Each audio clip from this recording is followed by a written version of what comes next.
I'm Lisa Caplan. I'm Head of Financial Advice at Nutmeg. A few days ago, we asked on Twitter if you had any questions for me in the run-up to tax year end, and I'm here today to answer those questions.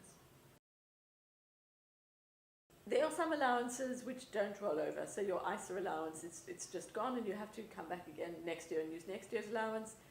Some of the pension annual allowance you can carry forward for up to 3 years, which can be really useful if you want to make a significant contribution to your pension. Pension considerations are particularly important for the self-employed.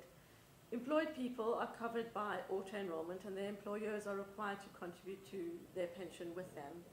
And self-employed people aren't looked after in this way, so they need to give some thought to their pensions. It doesn't have to be a regular contribution, and at the end of the tax year, you can decide how much you can afford to put into your pension and make that contribution and bag the tax relief that comes with that. We had a few people ask, well, what's the big deal about the tax year end? The big deal about the tax year end is that it's a threshold after which you lose certain allowances that you have. Not all the allowances may be relevant for you, but the significant one is the ISA allowance. So everybody's allowed to put away £20,000 within an ISA within a tax year. But then after the end of the tax year, that allowance is finished.